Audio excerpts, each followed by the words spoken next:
Igaan ugali ng pagtawid sa tamang tawiran. Payo na eksperto, hintayin ang tinatawag na safe gap bago tumawid. Ang safe gap ay depende sa lugar at dami ng sasakyang dumaraan sa kalsada. Sa bayan naman ng Ibahay, Aklan, isang 75 taong gulang na babae ang patawid ng kalsada. Bitbit niya ang mga ipinamili sa palengke. Di niya napansin ang parating na motorsiklo nang siya'y tumawid. Nasagi siya dito. Sa video ito, na nakita natin na yung matanda ay biglang tumawid nang hindi siya lumilingon doon sa kanyang kaliwa. No? Kaya bigla siya nahagip ng motorsiklo at kung mapansin din natin, bigla yung pagtawid niya ay patakbo siyang tumatawid doon sa kabilang kalsada. Sumaklolo ang mga nakasaksi sa insidente. Dinala ang biktima sa ospital pero binawian din siya ng buhay ng araw na yon dahil sa tinamong pinsala sa ulo. Nakipag-areglo ang pamilya ng biktima sa rider. Sa Batac City, Ilocos Norte, nakuha nito ng dashcam ni Vincent Salvador, isang nurse. Pauwi na raw siya noon mula sa trabaho.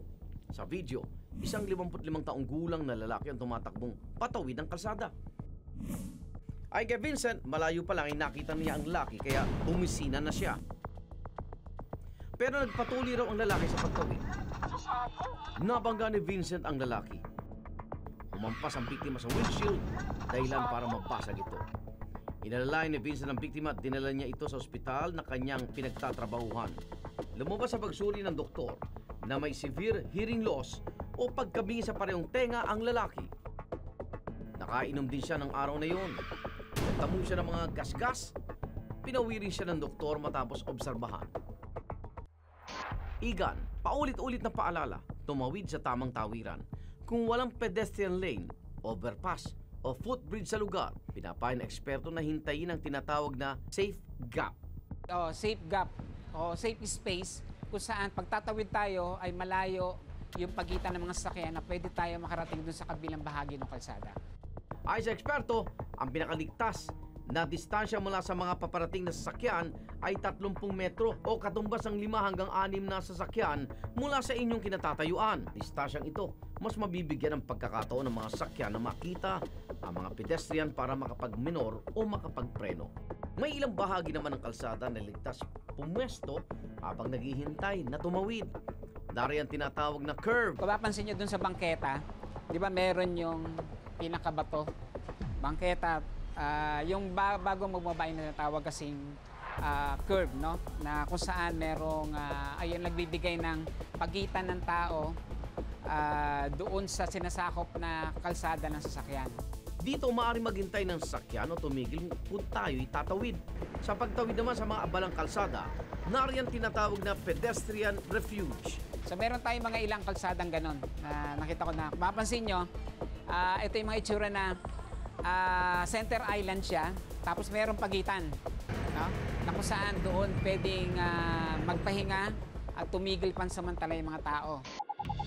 Sa Quirino Highway, Quezon City, hinihintay ng isang pedestrian na makadaan ng mga sakyan sa unang lane at saka tumawid. Pagtapak sa kabilang lane, napayuko ang biktima at nabundol ng motorsiklo. Bago po ako tumawid, tinignan ko muna yung stoplight po. Hindi po ako agad tumawid. Nung nag-stop na po, saka ako tumawid. Tapos tinignan ko naman po yung mga paparating. Wala na akong nakita, tapos may biglang motor na mabilis na tumawid. Nung pag-alingon ko pong ganun, nakita ko na siyang bumagsak na sa akin. Ang rider ng motorsiklo tumakas. Ligtas naman ang biktima na nagtamo ng mga sugat sa katawan at bali sa kanyang mukha. Po, simula nung hindi ako, mga siguro ilang buwan yun na hindi ako makakalis hanggat wala akong kasama. At hanggang ngayon, bumabalik pa rin. Sa barangay Bangkal, Guagua, Pampanga, sa kuha ng CCTV, makita ang mag-anak na ito na papunta sana sa isang handaan. Maya-maya pa, isang tricycle ang dumiretso sa kanilang direksyon. Anak, inararo ng tricycle. Masdang mabuti ang tricycle. Habang bumabiyahe ito, unti-unti itong lumihis ng linya hanggang sa matumbok ang mga anak. Ay sa barangay, nakainom ang driver ng tricycle. Merong pagkakamali. Una, yung tricycle. dahil biglang sinakop niya kung saan naglalakad yung mga kababaihan. No?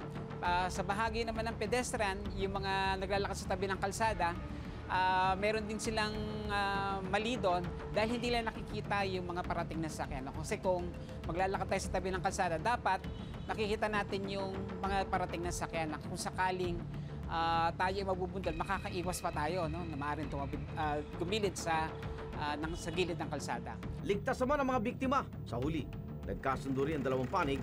Sinagot ng may-ari ng tricycle ang lahat ng gastusin sa pagpagamot sa mga biktima. Mananatili naman bukas ang programa sa panig ng nakabangga. Sa kalyeng ito sa Sampaloc, Maynila, papatawid doon ang batang si Mackenzie, 5 taong gulang. Napupunta po kami ng palengke. Tapos sila pauwi na ng bahay. Nung pagkaano ko po, baba na po ako ng bahay, di palis na po kami. Hawak po ng kapatid ko yung anak niya. Tapos yung pagkahawak, bumitaw po yung bata. Bigla pong may dumaan na sasakyan, tumalsik po yung bata. Nagulat ako, tapos naiyak ako. Agad din naman sinakuluhan ng driver ng van ang bata. Dinala si Mackenzie sa ospital at doon inobserbahan. Wala naman nakitang komplikasyon sa bata. Nagtamo siya ng mga galos. Kanya pag pupunta ka dyan, kailangan hawak ka ng mama mo, kahit sino, para di ka na masagasaan. Sabi niya, opo, sabi niya. Ayaw daw niya na daw maulit masagasaan siya. Ay sa eksperto, malaki ang pagkakaiba sa pananaw ng mga bata sa kalsada kumpara sa mga matatanda. May malaki talagang kaibahan. No? Una, hindi nila alam kung ano nga yung pwedeng maging danger sa kanila pag tumawid sila sa kalsada.